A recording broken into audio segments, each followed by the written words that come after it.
ఇక ఇంకొక అప్డేట్ వచ్చింది తీన్మార్ మల్లన్నకు సంబంధించి. ఇప్పుడు అక్కడ ఎలక్షన్ కౌంటింగ్ నడుస్తా ఉంది. కౌంటింగ్ నుంచి మనకు లైవ్ గా ఒక అప్డేట్ వచ్చింది. అదేంటంటే ఇక నల్గొండ, వరంగల్, ఖమ్మం పట్టభద్రుల ఎమ్మెల్సీ ఉప ఎన్నిక నుంచి వచ్చినటువంటి అప్డేట్.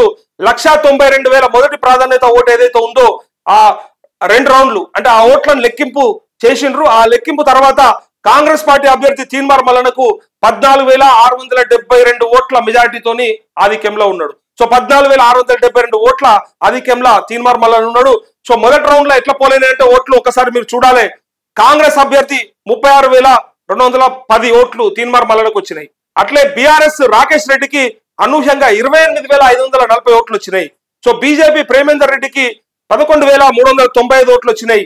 సో అశోక్ పాలకూరికి 9,000 ఓట్లు వచ్చినాయి. సో ఈ 4 అభ్యర్థులకు వచ్చినటువంటి ఓట్లు మొదటి రౌండ్ లో పోలైనటువంటి. సో రెండో రౌండ్ లో వచ్చినటువంటి ఓట్లు ఏంటంటే కాంగ్రెస్ అభ్యర్థి తీన్మార్ మల్లన్నకు 34,575 ఓట్లు వస్తే బీఆర్ఎస్ 27,573 ఓట్లు రాకేష్ రెడ్డికి పడ్డాయి.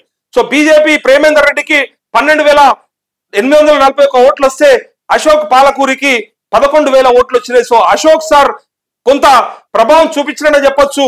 ఇలా ఎవరికి ఈ ఓట్లు యాడ్ అయినా కూడా స్వతంత్ర అభ్యర్థిగా నిలబడ్డటువంటి అశోక్ సార్ ఒకవేళ ఏ అభ్యర్థికైనా యాడ్ అయి ఉంటే ఆ ఓట్లు ఆ అభ్యర్థి గెలుపు క్లియర్ గా కనిపిస్తా ఉంది. సో అశోక్ సార్ని ఎవరు నిలబెట్టిరు, ఎందుకు నిలబెట్టిరు, ఎవరి ఓట్లు చీల్చడానికి నిలబెట్టిరు, ఎవరిని ఓడించడానికి, ఎవరిని గెలిపించడానికి అంటే అది మనకి ఇలా సాయంత్రం కల్లా క్లియర్ అయిపోతుంది. సో మొత్తం ఓట్లు ఏమొచ్చినాయంటే కాంగ్రెస్ తీన్మార్ మల్లన్నకి 70,785 ఓట్లు వస్తే బీఆర్ఎస్ 56,113 ఓట్లు రాకేష్ రెడ్డికి వచ్చినాయి. సో బీజేపీ 24,236 ఓట్లు ప్రేమేందర్ రెడ్డికి పడ్డాయి. సో అశోక్ సార్ కి 20,000 ఓట్లు పడ్డాయి.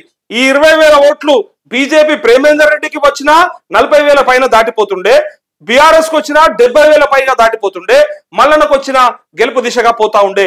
సో ఫైనల్ గా అతి స్వల్ప మెజారిటీనే, గొప్ప మెజారిటీ ఏం కాదు, పెద్ద మెజారిటీ వస్తుందని చెప్తున్నప్పటికి కూడా ఆ మాటలేవి నిజమయ్యేటట్టు అనిపిస్తలేవు. ఈ మొదటి రౌండ్లు చూసిన తర్వాత మరిన్ని రౌండ్లు వచ్చినప్పుడు మళ్ళీ మీకు అప్డేట్ చేస్తా.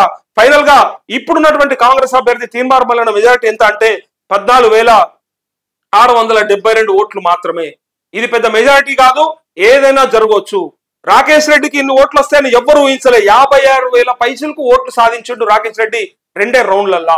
సరే బీజేపీ నుంచి బీఆర్ఎస్ లోకి చేరినప్పటికి కూడా ఆయనని మరి ఎందుకు ఇంత ఆదరించిండ్రు? సో బీఆర్ఎస్ లో మరి బిట్స్ పిలానే కరెక్టా అని చెప్పి ఆలోచించరా లేదా పట్టభద్రులు చూడాలి. ఇది ఇక్కడ ఉన్నటువంటి అప్డేట్. ఇంకా కూడా ప్రతి రౌండ్ కి మీకు అప్డేట్ ఇచ్చే ప్రయత్నం నేను చేస్తా. ఇక